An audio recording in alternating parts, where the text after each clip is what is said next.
there's nothing magical about human progress. It's not as if there's some mystical force that's carrying us upward. There is no such force. It's just that, our iPhones get more features and our TVs get better and our cars get more fuel efficient and have, better sound systems.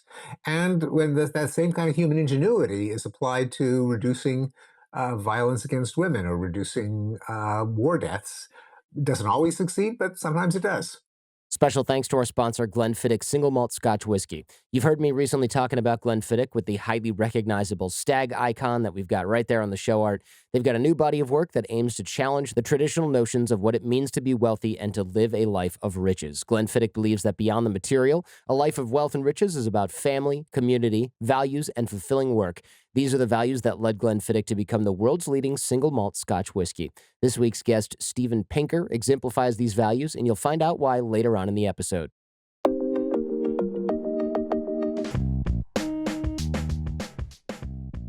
Thanks for doing this. I've been a fan of your work for a while. You're a tough man to pin down, and I have a theory. You probably did a lot of podcasts in the past and went, geez, a lot of these are crap. And then decided, I'm only doing a handful of these things, because that's how I felt after being in the industry for 14 years. I'm just like, I don't know how many of these I want to do all the time. You got to vet them. It's like it's a job for someone. Well, and as you know now, every college student is running a podcast interview series out of his dorm room, and so I count on my publicists at Penguin Random House to vet the ones that are worth doing. Because if I said yes to all of them, there'd be the dubious advantage of saying the same thing on 30 or 40 podcast interviews scattered all over the web, and so they filter them for me. Yeah, that's the benefit of a publicist. I've read a bunch of your stuff, so this interview will encompass a lot of that. And thanks for being flexible. I know you had a dental thing, and then I had some nonsense earlier today, so such is life. All right, so if you listen to most, let's say, parents, because picking on boomers is not cool, right? It's not cool to generalize. But if you listen to parents, they'll be quick to tell you that things were better when they were younger than they are today. But this isn't actually true by pretty much any reasonable measure, right? That is correct. Now the graybeards, the older generation, are always saying that the kids today are no good. But it is, first of all, there are features of human memory that lead us to think that, such as we confuse changes in ourselves with changes in the times. When you get older, you're a little bit slower, you don't remember things as well, and things in some ways do seem worse. Also, our memory tends to filter out the negativity of our past experiences. So I remember what life was like in the 70s, but I may not remember how bad it was to go through it at the time. When you actually look at more objective indicators of how the world has changed, then we are much better off today than we were decades ago. And by we, I mean the species, the entire planet. Uh, Extreme poverty has plummeted. Rates of war have gone down. Crime has gone down in the United States until an uptick in the past year. Um, Infant mortality has gone down, illiteracy has gone down. So pretty much anything that you measure about human well-being has improved. And this is to say nothing about the advantages of streaming video on a flat screen TV as opposed to fiddling with rabbit ears on a little black and white 12-inch set. Yeah, of course. I mean, technology aside, we seem to be in this. Is it a lucky time period, or is there some countervailing force that's working against these trends that were so common in history? War, you mentioned war and crime are down, and that's just the beginning. Infant mortality, is it just technological innovation, or is there something else going on? It's a combination of technological and innovation and other know-how. Uh, and there are changes in values. That is, there are currents toward a more humanistic value system that would privilege the well-being of humans and other living things over things like national glory, the preeminence of the race or the religion, the following the laws of scripture. Those were all sources of morality in the past that are, I mean, they're still alive and well, but there are trends, especially among elites, toward a more humanistic mindset. But you're right that our default, what people tend to forget is that it's not as if we were ever in some Eden from which we deteriorated. Rather, our natural state of nature is, disease and hunger and conflict, and we've gradually applied our ingenuity to make life a little better for ourselves. Yeah, when I read history, or there's some anecdote in a book. I was reading something yesterday. I can't remember what it was, but basically, London had horse manure piling up so high in the streets that people couldn't use the roads to get to work. And then they had something called, I'm going to get the year wrong, but it was like the Great Stink of 1858, right? Where the river, the Thames, smelled so bad and people were dying of cholera. There's like 1,000 people a day or whatever it was, that they thought it was the smell that made you sick. So of course they're like, "Oh, get far away from that, but go ahead and drink it with your meal." And Yes. Yeah, the miasma theory of disease, yeah, that like it was it's the foul foul-smelling air. air that made Yeah, you sick. Yeah. I right. mean, it's kind of intuitive, but it's wrong. And, the germ theory of disease, which is second nature to every school child today, it had to be discovered and proven. Yes, exactly, and of course, looking at a lot of things in history, I'm married to into a Chinese family, right? So they're like, you have to drink tea; it's healthy, and I'm like, I'm pretty sure that 3,000 years ago they thought that tea was healthy because it was boiled, and it was the only water that didn't have 7 bajillion deadly amoeba living in it at any given time because it had been boiled. It's not like there's something healthy in tea leaves, but people still believe all this, and it's kind of funny that we'll look back at something like that and just reverse engineer the fact that a lot of these wives' tales are alive on what's the opposite of a wives' tale where something's good for you, but now we're thinking something's bad? It's like a superstition, right? Some of that is still very much Hmm. alive in the form of Right. nostalgia, in a way. Yeah, right. Beer and tea, anything you boil or anything with the alcohol in it that, by a lucky coincidence, killed the bacteria and the uh, parasites and the single-celled organisms. But yeah, and we've inherited them, and which is just fine because I like tea, I like beer, and the fact that 100 years ago they may be the only sterile sources of liquid is a happy coincidence.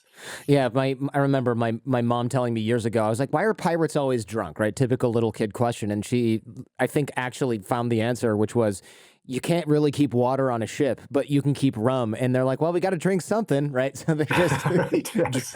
the only thing we have is this rum. And spoiled stuff that turned into fermented stuff that we can now eat and drink. So, all right, better access now to education, sanitation, working hours seems like it's kind of the next thing. Are you examining current trends at all, or is that kind of too hard to Yeah, do? I mean, no, I do have a graph in my previous book, Enlightenment Now, showing working hours in the United States and Europe, which have gone way down from more than 60 hours a week to fewer than 40 hours. And that's probably an area in which there should be more progress. Probably people work more hours than the economy demands. And it could be that with advances in artificial intelligence, a lot of the boring and repetitive jobs will be automated, taking some of the pressure off human labor. Now, in the past, as we've automated, we found new things for people to do. So there used to be elevator operators. I still remember elevator operators from when I was a kid in the big department stores. Guys who Oh just wow. stand all day with a lever, making the elevator stop at every floor. We don't have them anymore, but we do have your tattoo removal technicians, Yeah. and pet psychiatrists. Uh, so there is a certain turnover, but probably, and it might take some legislation to help push it along. Reducing the number of work hours, expanding the number of holidays would certainly be a humane development. Yeah, I think when I remember learning about the working hours in Europe, and people were saying, when I lived in Germany, it was like, we work more than anyone in Europe. And it was like 37 hours or something like that, or Yeah. up to 50. And I thought, I'm pretty sure my dad works like 10 hours a day at Ford and he's gone on Saturdays, when I was younger. And then you look at France and it's like, I'm going to get the number wrong, but it's significantly less than you would work if you were here. And people who like don't take the entire month of August off in France are considered kind of, oh, workaholic, Mr. Workaholic over here. Well, no, that's right. America in this and a lot of statistics is something of an outlier. As far as affluent Western democracies are concerned, we really are underachievers. Our crime rate is higher.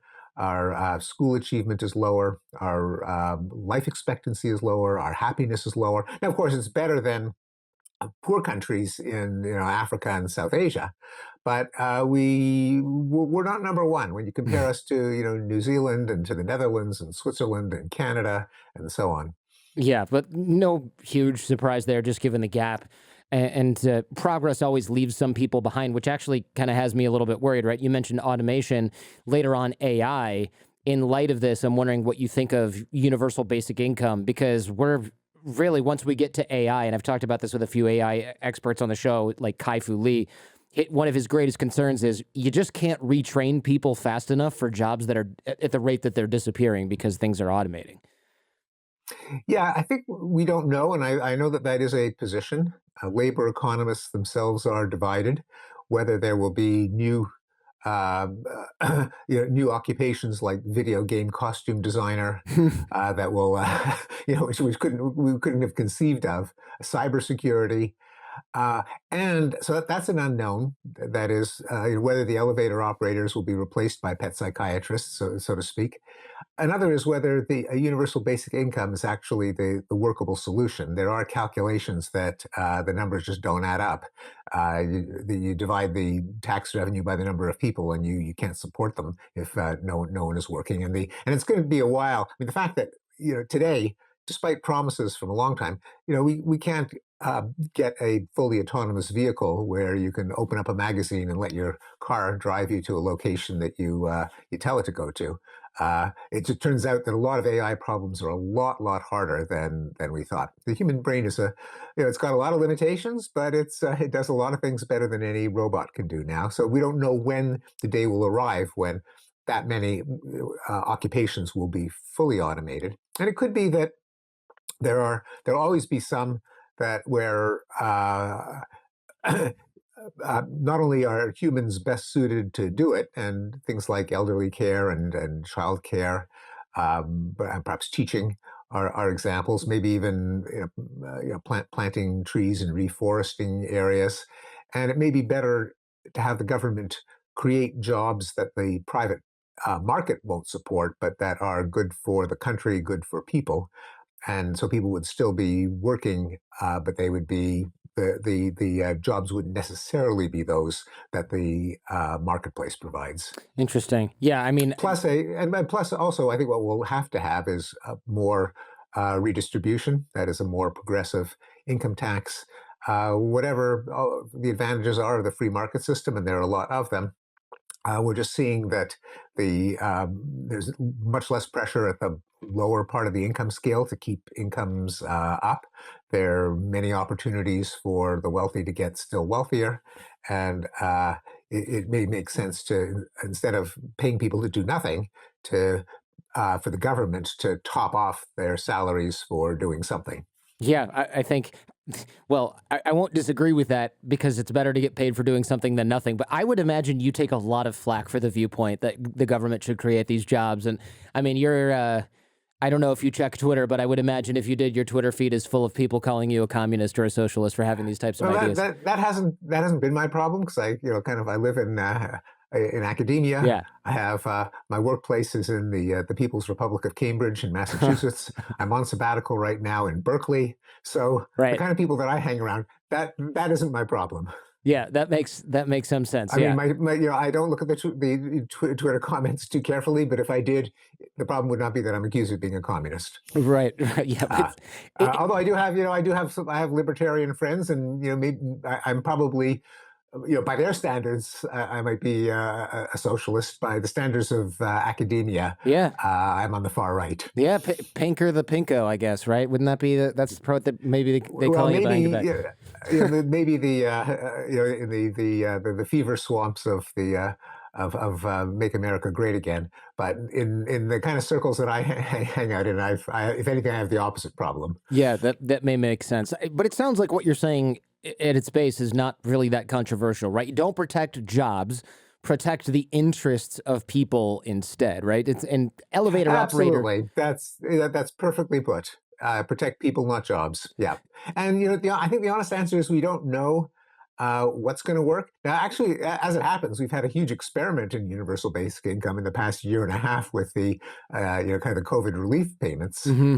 that's probably not sustainable indefinitely. Sure. Um, but it was an interesting experiment, and probably too soon to tell. There is a mismatch at the moment that you and I are speaking between a lot of available jobs, a lot of people, unemployed people who don't want to take those jobs, uh, whether this is the geographic region, the skill level, or people's just changing willingness to do things that they're no longer willing to do. But markets will adjust, and there's probably a lot of learning ahead of us as to what we need to do to have a humane economy in the face of all of this automation. Agree. I think we also need to take the stigma away from blue collar jobs and actual. I'll say actual work because I'm trained as a lawyer, so I can get away with that. Because actual work is like a Yes. plumber, right? I was talking with Kai Fu Lee about AI, and he goes, "We're not going to automate Yeah. plumbing anytime No, that's soon." no, that is right. Or electricians. Right. Right.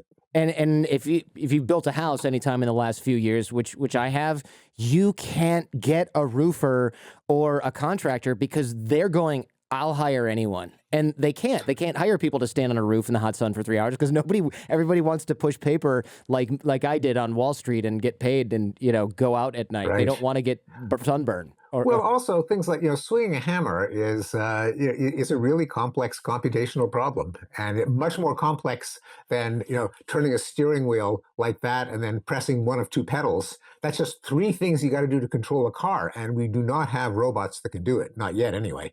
Uh, Something like snaking a wire through a wall. Is much more demanding than driving a car, and we don't have self-driving cars yet. Right, yeah, it's interesting to see because I think when people, like you said, on the right, or not even the extreme right, are saying like this is ridiculous, don't protect these jobs. A lot of it has to do with cultural stigma. Like my dad grew up mechanical engineer. Before that, was working blue collar jobs to pay his way through school. My mom was a public school teacher, and even they were like, you got to get a good academic degree because otherwise you're going to trade time for money and do these. And now they're like, why don't people do the trades? And I'm like, because every parent told us that we shouldn't do that. That's why. Right. Yeah. It's a bunch of dumb kids like Right. me spend 200 grand on college and then get out and go, I don't know how to do anything. No, no offense, What am of I going to course. do with my degree in French literature? Yeah, should have thought ahead. Right. So we're not getting rid of. Look, we're getting rid of elevator operators. That's fine, but we're not. I don't know how many elevator operators are going. Well, that was such a fulfilling line of work that I was in for that time being. Right. I mean, That's right. it's Yes. not that they weren't happy or anything, but very few people are going to say that was fulfilling and stimulating. And we can keep those types of careers and those types of jobs open, caring for elders and things like that, as opposed to automating those. And we can automate, yeah, building roads or whatever. Nostalgia is overrated. I think you wrote something along the lines of criticizing the present is very often a way of criticizing your rivals. And I thought that was insightful because I can't take credit for it. you can't. Thomas Hobbes said it first, Okay, fair uh, enough. for more than 400 years ago. Well, he does. But Yeah, he was a keen observer of human nature. But yes, it does. men compete with the living, not with the dead. That makes sense, right? It's like a lot of people, I think, it's easy to complain about how the leadership landed us here. Afghanistan's a great example. A lot of people want to forget about the long line of crappy decisions and leadership that led us to a very predictable disaster. What was the quote? Nothing is more responsible for the good old days than a bad memory. Am I close? Yes, Yeah. Franklin Pierce Adams. Yes. So what about big issues today like Syria, Afghanistan, Uyghur people in China? Like, surely these are outliers, but we also can't really dismiss these massive conflicts and genocides as blips or aberrations in the data as far as things getting better around the world, right? Oh, absolutely not. No, absolutely not. And of course, we've selected those examples because they are the cases in which oppression or genocide or war still occur. The thing is that if you were to go back 30 years, for every one of those, there'd be another three. All over Africa and Latin America and Southeast Asia. So we can be glad that that the list that you just gave is shorter than it would have been 30 or 40 years ago, but still be very concerned for the people who are suffering in the midst of those crises. And I think that when people say, "Well, isn't it callous to say that things are better than they used to be?" I would argue it's the other way around. Knowing that the rate of wars and genocides and autocracies can come down, kind of emboldens us, gives us the gumption to try to reduce the ones that are still around. It's not utopian, it's not romantic, it's not hopeless, it's not seeing the glass is half full, just as a matter of having a sunny personality. It's looking at the past and saying, well, geez, if wars could be ended in the past, they could be ended now. And indeed, it's not, even though I'm kind of have a pretty dark view of human nature, no one could call me a romantic when it comes to what makes people tick. But I actually don't think it's at all romantic to think that the world could put an end to war, at least war between nations. Civil wars would be a lot harder because it doesn't take much to have a militia get their hands on some weapons and call themselves the People's Front for the Liberation of whatever. But in terms of two countries facing each other in a naval battle or in a tank battle or bombing each other's cities, uh, it's quite possible that that'll go the way of slave auctions and throwing virgins into volcanoes. Hasn't happened yet, but it's moving in that direction. Yeah, I suppose even when I think about it, 41 years old, I look back at the Cold War, and when I read history about it, because I was too young during the time to understand. I mean, we had Kim Il Sung in North Korea. That place hasn't improved a ton, but the reason it's so well known now is because it's a completely ridiculous outlier, and there isn't of Yes. another place like it. Well, also in that era, South Korea was a military dictatorship, and Right. it's now a democracy. I think So, I Taiwan mean, was also too, or was that oh yeah, earlier? no, no, you're right. Taiwan, South Korea, Indonesia, Philippines were all military and right-wing dictatorships, as was most of Latin America. To say nothing of Spain and Portugal, which, when I was a college student, were literally fascist dictatorships. Oh yeah, Franco, right? Not fascist in this, yeah, exactly. Franco and Salazar, not fascist in the sense of somewhere to the right of me, but really fascist. I mean, they call themselves fascists, Wow. Wow. and Yeah. that was in Western Europe. That's it is crazy when I look at Spain. I remember looking at a book a couple of months ago, and it said something like, yeah, the Franco regime, the fascist Franco regime lasted until 1977 or something like that, or 82.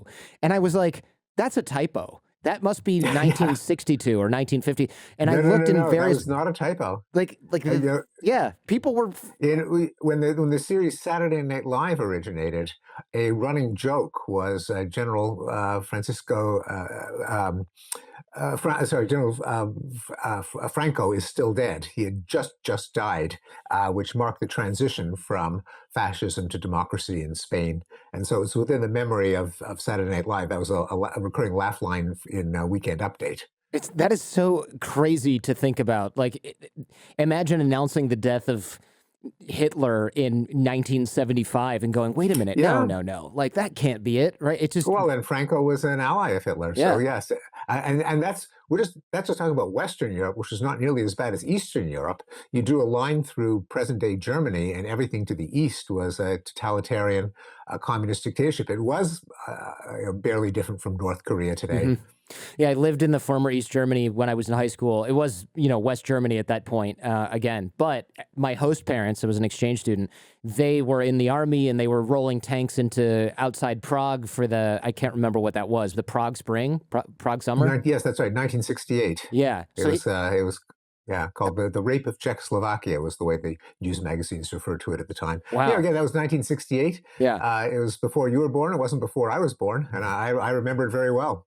It- It occurred around the same time as the famous Democratic Convention, the Chicago police riot, oh, wow. recently immortalized in the trial of the Chicago Seven. But but yeah, which by the way is also a reminder that domestic violence, political violence in the United States, as much as everyone thinks that it has reached new heights today, it was much worse in the late 60s and early 70s when there were bombings every week. There were urban riots in which the police could shoot 10 or 15 people in a night. Wow. Again, the best explanation for the good old days is a bad memory. Things Yeah. are as bad as things are now. They were worse then. So, And despite the reputation for peace and love and flowers and hippies, the reality was that the murder rates were going through the roof, rates of rape and assault, political violence, including bombings, police shootings, all of them worse then. it's good to hear that, but also depressing because we look at how many we see now and well, wait, so that was happening all the time? Like that I don't know how I Well, feel it's about that. Right? well, no, no, it's happening less now than it did then. So Yeah. that's really the way to think about it. Yeah. Now, of That course, it's happening too much now, but less then, and less than then. Well, thank goodness for that. So because of course, when I open social media, it's hard for me to believe that we're in a good place as a civilization. But that's me falling into the trap of thinking that things are bad or worse than they were before. So I guess the question becomes: has the media gotten more negative, or is that also an illusion of memory? Yeah. Yeah, no, and it's something I deal with in Enlightenment Now, because if I'm just saying, well, look at the way the New York Times sensationalizes the story this morning, someone could say, well, you're doing the same thing. You're just cherry picking an anecdote. So I actually have a graph uh, showing the results of an algorithm that did sentiment mapping in stories in the New York Times and in a sample of world media going back to the 40s. And it's really true. The media have gotten more negative. The tone of news coverage has gotten more negative. And there's some built-in biases in journalism that have been exaggerated. Part of it is just that, as with violent movies and violent dramas and war movies and murder mysteries, negative emotions engage us. We're morbidly interested in what can go wrong, and that affects the selection of news items. But also, it's in the very nature of news that if you're presenting things that happened and things that happened, since yesterday or since an hour ago, in the case of media today, bad things can happen quickly. A building can collapse, a riot can break out, someone can shoot up a school. But good things tend to build up gradually, a few percentage points a year, which then compound. And so, if there's a reduction in global poverty, it's not like it happened on last Thursday, and so it could be a headline. But if the news followed the trends, they could have had the headline 137,000 people escaped from extreme poverty yesterday, every day for the last 30 years. But they never ran that headline. And so 1 billion people escaped from extreme poverty, and no one knows about it because it didn't happen suddenly enough to count as news. So that's how we can view the news cycle, right? It's we have to look at our negativity bias and our natural inclination towards is alarmism. It's really the lion rustling in Yeah, the it is. bushes, right? Negative emotions are more powerful than positive emotions. That's an old finding in psychology, Right. and and uh, things that happen suddenly are more often bad things than good things. So this is kind of a theme of my last book, Enlightenment Now. I also go into the psychology in more detail in my new book, Rationality, which is, among other things, about how our sense of risk and probability and prevalence are driven by images and anecdotes and narratives, and not by data. And so it can be surprisingly, you think, well, what could be more boring than looking at your data and graphs? Actually, it can be kind of cheering, Encouraging. uplifting, Yeah. encouraging. Yeah. Yeah, it is. And I find that to be, well, that's one of the main reasons I wanted to make this conversation happen, other than it's been so long, right? Because this should change our behavior and our beliefs because there's something. There's something I wish I didn't have to bring out this really dumb example, but in the movie Men in Black, right? Will Smith is running around. He's got this tiny little gun and he's blowing things up with it. And Tommy Lee Jones says, "Calm down. What are you doing?" And Will Smith is like, "There's a level 4 alien running around New York." And Tommy Lee Jones is like, "Calm down. There's always a level 4 alien running around New York." And the reason that people don't panic and burn everything down is because they don't know about it. And I look around now and I go, so many people are burning things down because they think there's a level 4 alien running around New York, when really we got rid of most of the bad aliens, and the ones we have now are smaller and smaller and smaller, and everybody is just acting like we have this crazy invasion going on, when really we should be kind of looking at the bright side instead and behaving accordingly. Yeah, we should have a view of the world that's accurate. It's not like we should have rose-colored glasses or see the glasses half full. We should be aware of problems, and we should also be aware of progress. We should, and the thing is that the conventional journalism is a non-random sample of the worst things that happened in the last day. So it's not as if journalism gives you an accurate view of the world. It gives you an overly negative view of the world. And you don't want an overly positive view of the world either. You want an accurate view of the world, problems and solutions. This that makes sense. I read a particularly terrible story in the New York Times about a guy who just kind of snapped and killed this entire family that he didn't even know. And my wife was like, "This is terrible. We have to figure out a way to secure our house." And I was like, "Yes." And then 2 minutes later, I was like, "Wait a minute. Our house is as secure as any other house anywhere else. And what are we going to do? This is essentially more random than a lightning striking. This is like lightning striking you while you're getting eaten by a shark, right? It's never going to. It's so rare that planning for it is completely irrational, even if the stakes are high. And writing books like Enlightenment Now or Better Angels, Rationality are they're inherently encouraging, and it's almost contrarian because of our propensity to focus on the negative.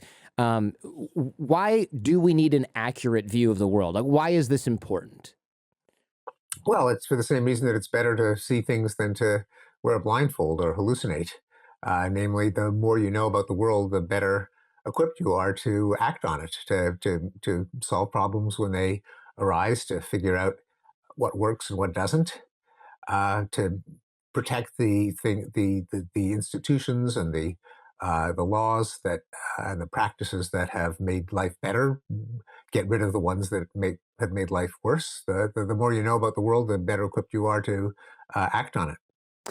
And don't get me wrong, I agree with the idea that we should keep our eye on a positive view of the future because I think it also encourages us to solve the problems that we do have instead of, I see a lot of this online. Like, throw our hands up in the air, it's hopeless, everything is screwed, there's no point, we're all going to blow up in a heaping fireball because of, well, anything, climate change or extremism or pollution, just about anything can be thrown up in the air and discarded. And that's obviously not how we got to where we are now. We didn't get to where we are now by having people go, screw it, there's no way we're going to solve any of these problems, right?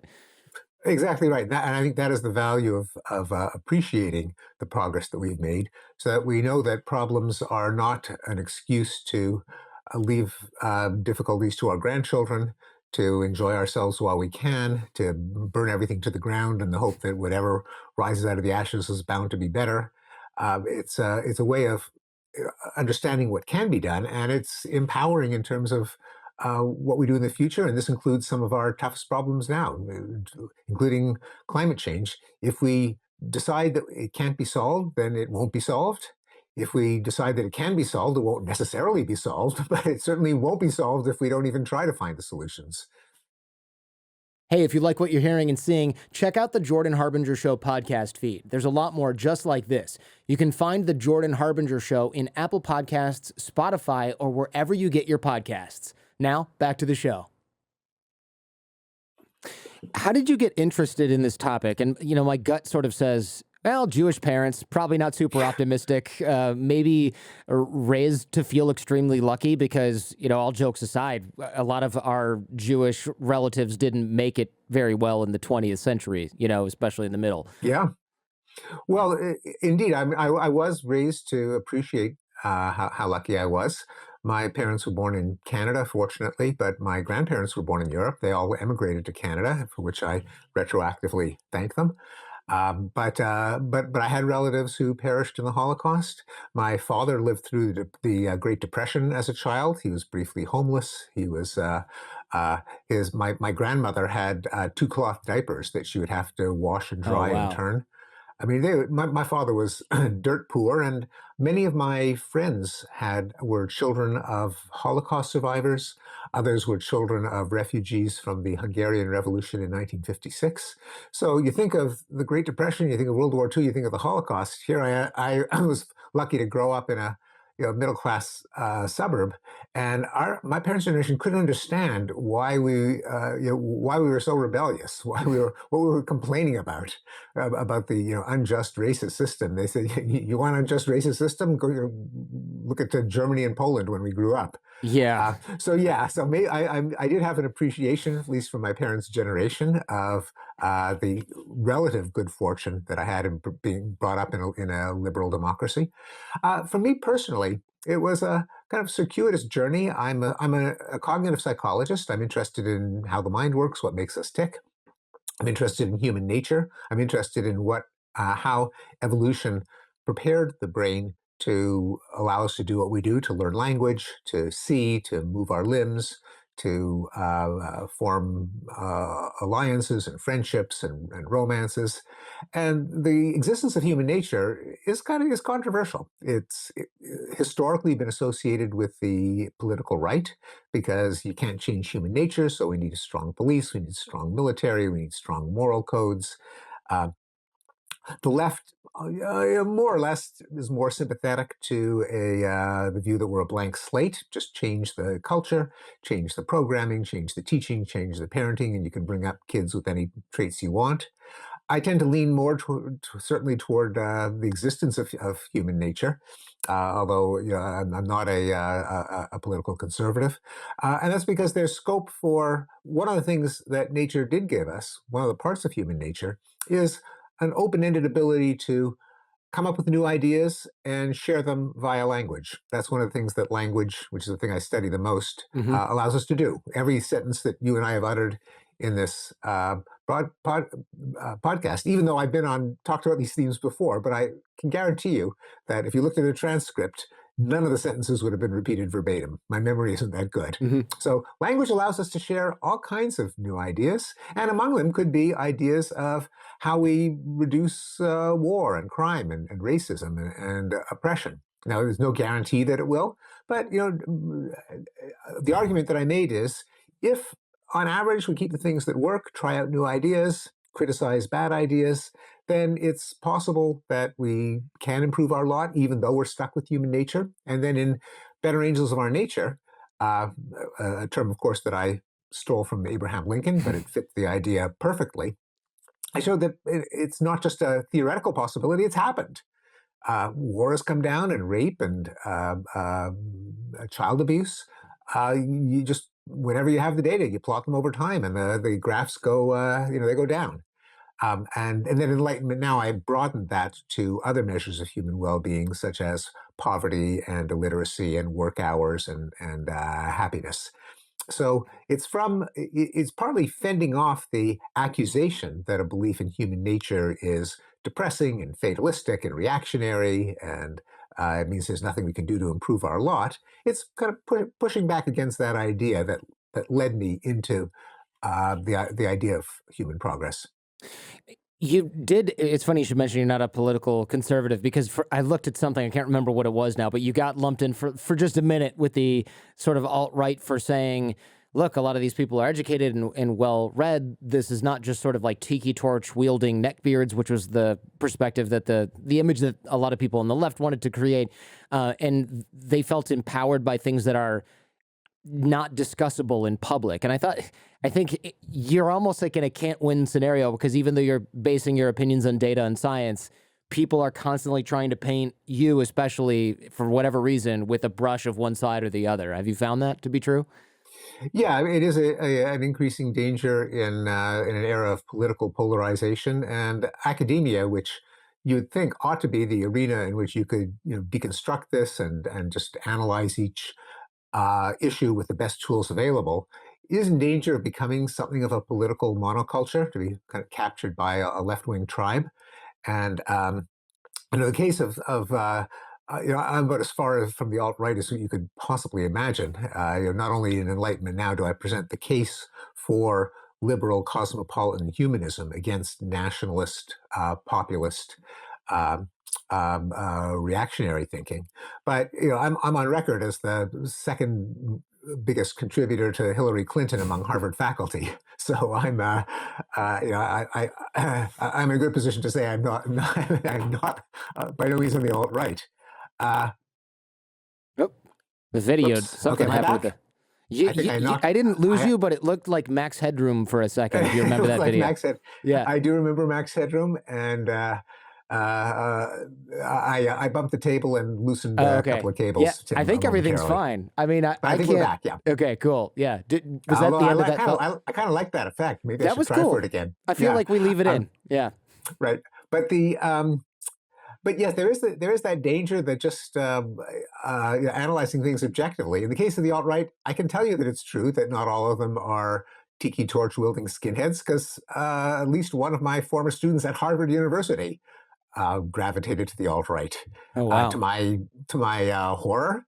But he was one of the smartest students I ever had, and the point of that discussion that ended up on YouTube and selectively edited is that if you have an atmosphere in which, as we increasingly do in academia, in which there's some things you just can't say, well, there are going to be people who aren't part of the tribe who are going to say, well, geez, what are they afraid of? If they can't, if you get punished for saying something, that must mean we should take a look at it, because if it was so preposterous, no one would bother suppressing it in the first place. Maybe there's something to it. So it's kind of I think that academia has become something of an incubator of the alt-right by having such an atmosphere of repression that people think that there are truths that are being suppressed. Yeah, that terrifies me a little bit, right? Because I did a bit of a debunk of this fake documentary called Plandemic, which was something like an anti-vaxxer Yes, magnum right. opus.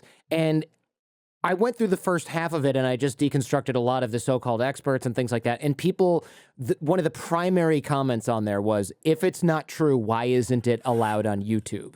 And that's hard to argue with in a lot of ways. I mean, it's hard to argue effectively. Obviously, there are reasons for not disseminating misinformation and disinformation, but it's very hard to convince somebody that they're not allowed to watch something because it's not true, when usually they're going to assume the opposite is the case.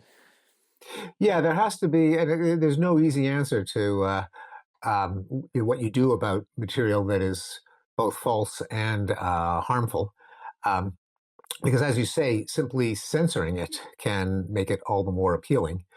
The on the other hand, you don't want ideas that are demonstrably dangerous to proliferate. But in general, it's probably better to flood the zone with refutations than to suppress the original claim.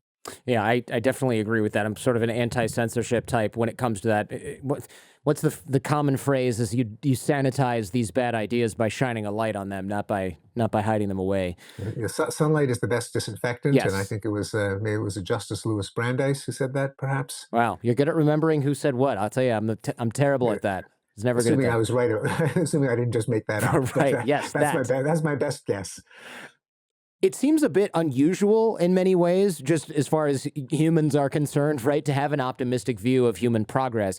Am I mischaracterizing your work? Because to me, it seems very optimistic. And I think I've It heard you seems, say it's. but Oh, go ahead. I like to say that it isn't optimism in the sense of having just a certain frame of mind. It's being aware of facts that most people aren't aware of. You ask people, has global poverty increased or decreased? People say it's increased. They're wrong.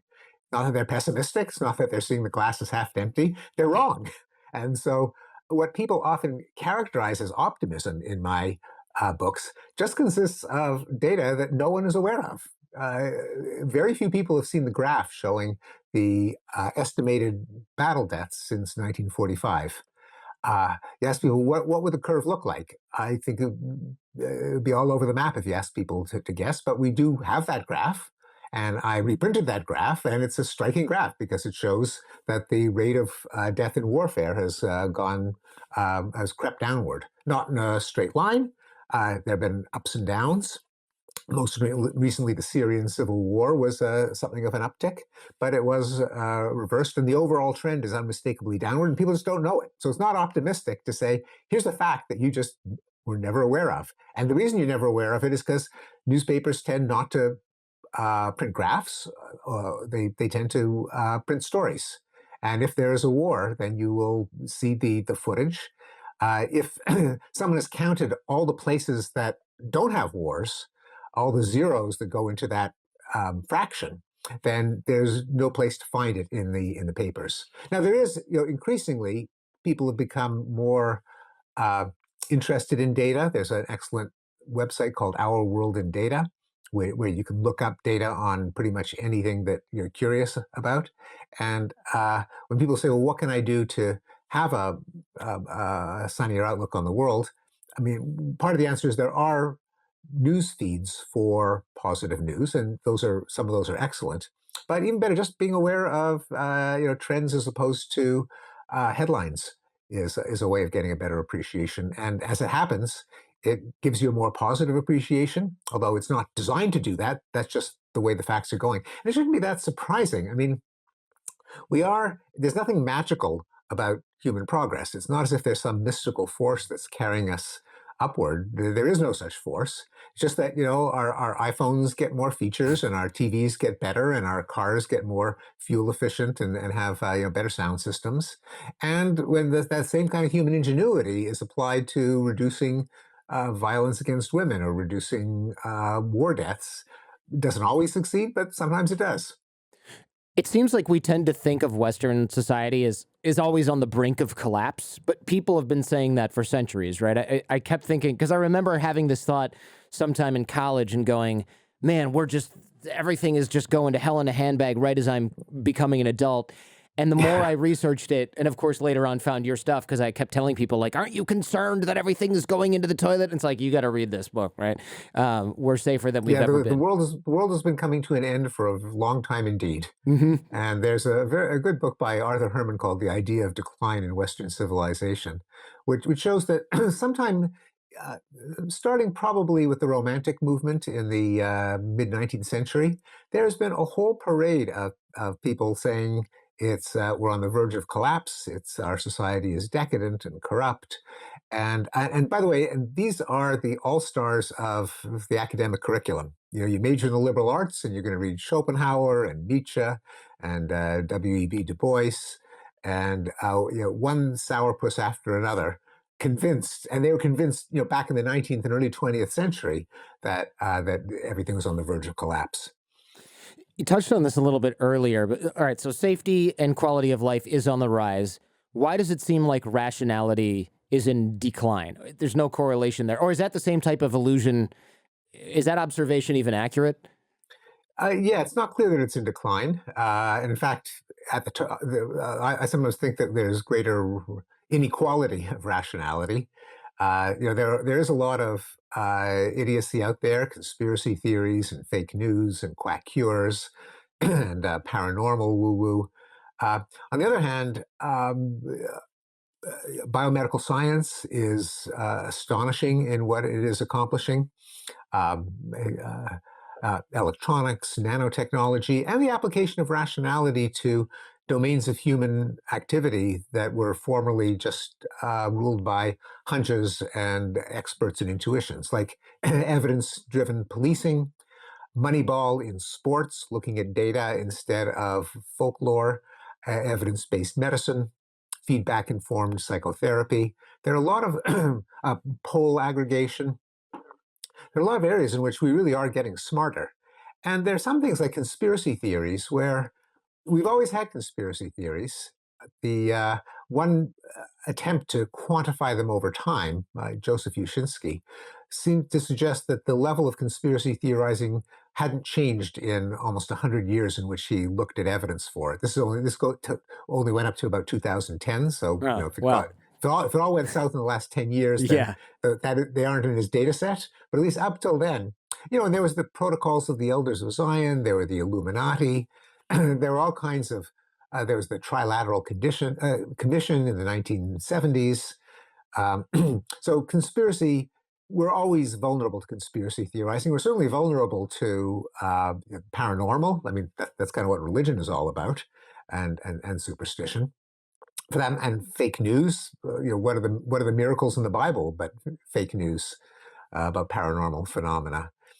It's probably the default in human affairs that unless you have a well established scientific and journalistic infrastructure, um, archival records, and government agencies keeping data, and scientists trying to prove or disprove hypotheses, and editors trying to filter out fake news. That's just what we naturally backslide to. And so it's good that we do have this beachhead of rationality, but the natural condition of humans, at least in the public sphere, in ideas that we share, is an awful lot of nonsense. Yeah, it's there's a lot to unpack here, I suppose. Do you think we're getting smarter as a society? Is that a question that's possible to answer? Well, let's see. There's one sense in which we have been, namely the so-called Flynn effect, named after the philosopher James Flynn, where IQ scores have increased for about a century, starting to level off in the countries where it's been going on the longest, such as Northern and Western Europe, but it's still taking place in poorer countries of the world and probably still in the United States. So there's a funny sense in which we're literally getting smarter in terms of measured IQ. And again, as I mentioned, in certain domains, we've been getting smarter in technology, in biomedicine, in the best of journalistic practices, in evidence-based policy. We're getting smarter, but there's still an awful lot of stupidity out there. Yeah, yeah, I wonder because certainly we're gaining knowledge and science is moving forward, etc. But it doesn't. Do you think we're acting more intelligently? I mean, thankfully we have systems, checks, balances, whatever, to make up for the bad thinking of individuals like science. But those almost seem to be breaking down a little bit. Like authoritarian regimes love to dismantle those because they don't want those checks and balances. No, that's exactly right. And authoritarian regimes thrive on disinformation and propaganda and getting people so confused about what reality is that they may as well accept what the government tells them. That is, they try to disable the mechanisms of independent fact checking and truth seeking.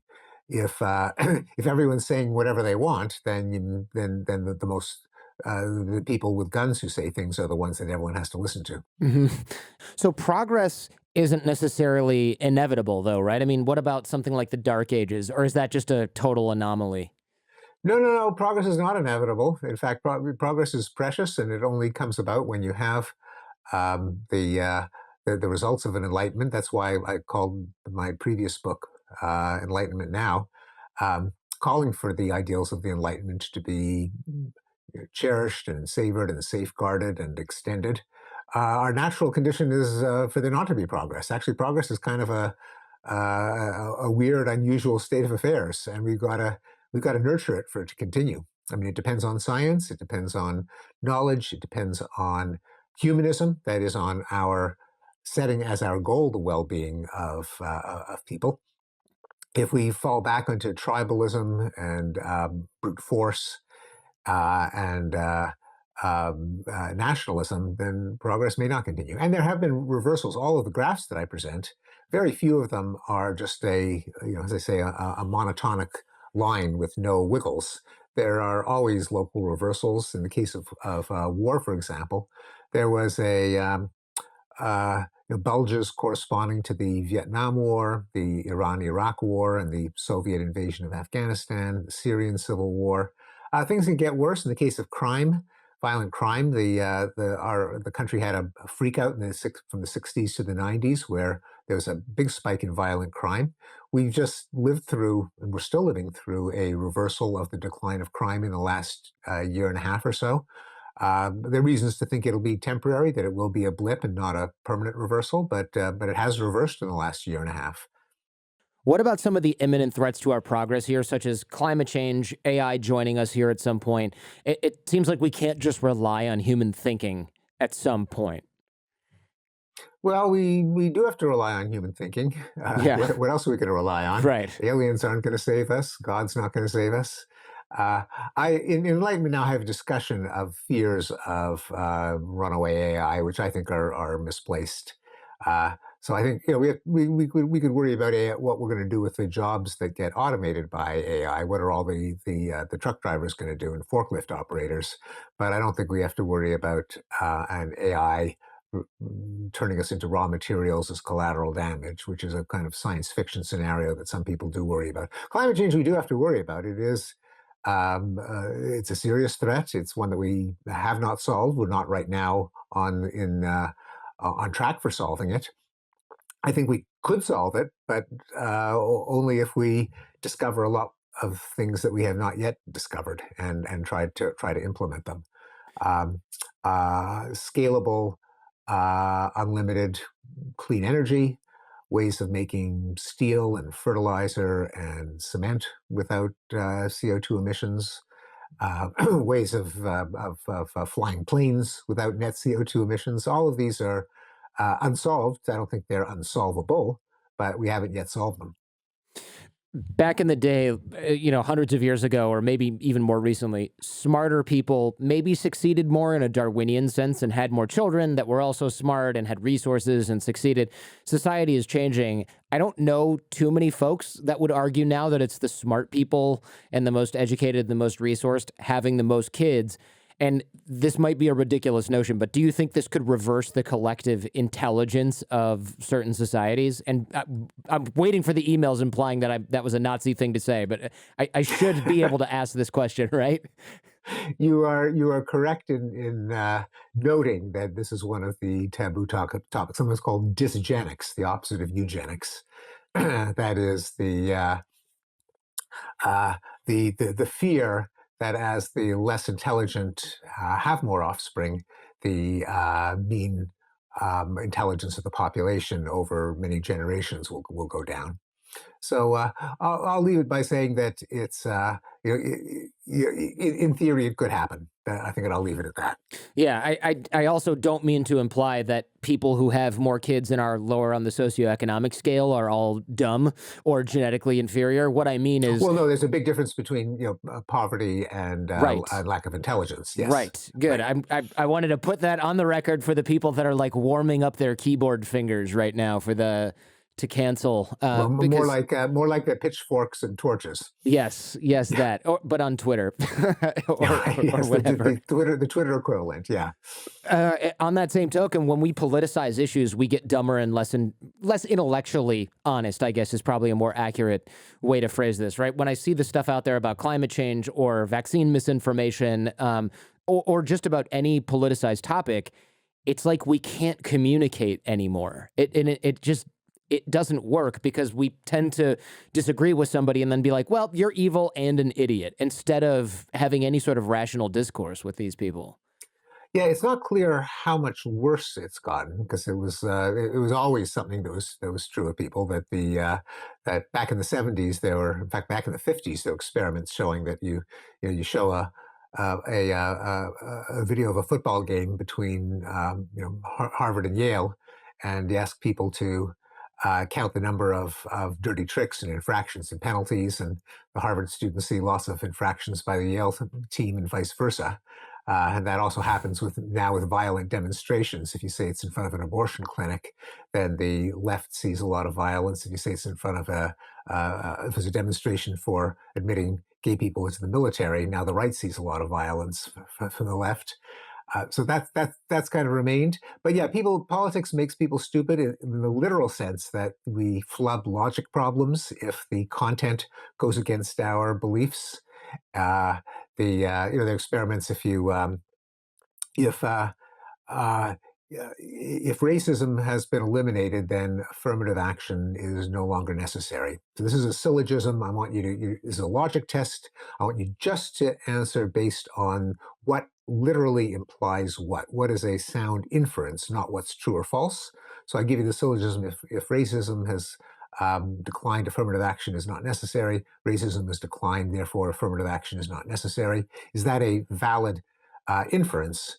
And liberals will say no, and conservatives will say yes. In that case, conservatives are actually correct. It is a valid inference. It may not be a sound inference, that is, the premise may not be true, but in terms of its sheer logic, yes, P leads to Q. But you flip the content to say it's about gun control, and now it's the right wingers who are the dunce caps and the left wingers who are the Einsteins, and so on with statistical problems as well.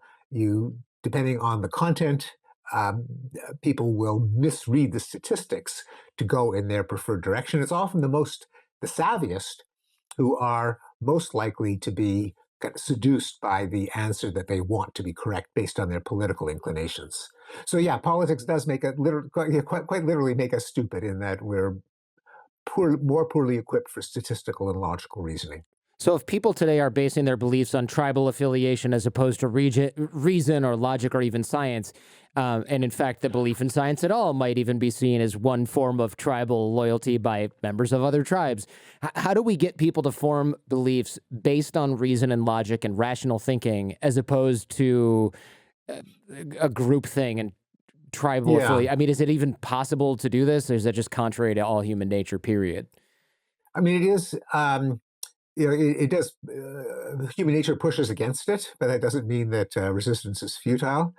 Just as human nature makes us believe in in magic and human sacrifice and ghosts and spirits, but we can unlearn them.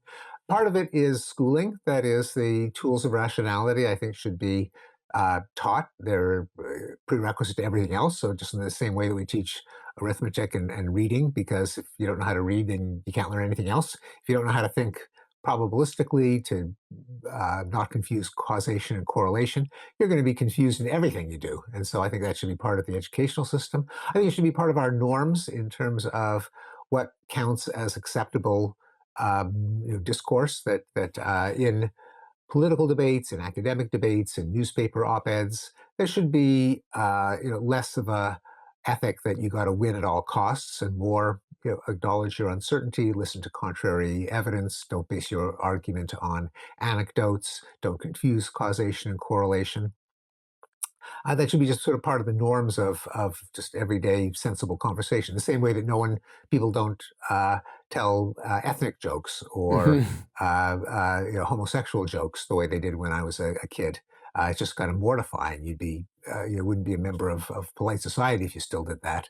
I mean, we should try to make a conversation more rational, but also we should uh, make an effort to depoliticize science and policy and other debates. And I've had this um, given a hard time to people, say the National Academy of Sciences, where their official pronouncements just sound like they're right out of a left-wing postmodernist English department. It's just the verbiage that you expect from the political left. And I point out, you're just branding science as a left-wing enterprise, and people on the right are going to say, "Well, why should we trust anything coming out of science? It's just Yeah. yet another, faction, political faction." That I think there should be an effort to make science less, give it less of a left-wing brand, if we want it to be taken seriously by the right. Making science political is actually one of the biggest problems that I'm seeing right now in communication online. I'll speak more about that after the show for people who are interested, but this seems extremely dangerous because now we can't. This science used to be like the one thing where everybody went, well, the experiments have been run and here we are, and hydrogen and oxygen make water. And now you have people being like, rerun the experiments. I don't believe it. And we just kind of can't regress that far safely. Yeah, I hope not. And I got to say that my fellow scientists are not helping things. Yeah, it's. I wonder if speaking of science and society getting smarter or not, I wonder if you think we have too much brain power and talent wrapped up in, for example, the financial sector, the legal sector.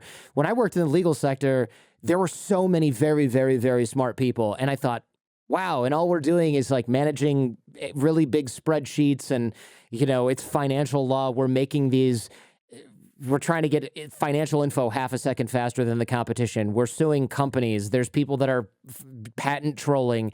It's just an inefficient waste of human capital, in my opinion. And I would love to see more top minds solving real problems, frankly, instead of creating imaginary financial entities to shuffle financial instruments around. Oh, tell me about it. I'm part of the machine, the factory that turns out the supposed intellectual elite, and they get snapped up by the finance. I hear I'm referring, of course, to Harvard undergraduates. Yeah. We crank them out. They may even know diddly squat about business and finance as a result of the courses they teach, but they get snapped up by Goldman Sachs and McKinsey, and how much good their brain power contributes to society truly is debatable. I agree with you that there is a misallocation of intellectual capital in both the financial and the legal sectors, and it's desperately needed in a lot of other sectors, like like green energy, like Alzheimer's research, like vaccines. And yeah, but anyway, we're on the same wavelength there. In closing here, how do we deal on a very practical level with folks that just seem absolutely impermeable to some of these Enlightenment ideas, factfulness, right, intellectual honesty? 'Cause it seems important that people understand the progress we're making so that we get less of these just want to watch the world burn types of folks, radical extremists, catastrophists. Is that a word? It should be a word. Yeah, yeah, it is a word. It is a word? Great, good, Yeah. perfect. How do we deal with those folks? Yeah, I think, there's no, turnkey solution, no algorithm, and there's some that we probably can't deal with.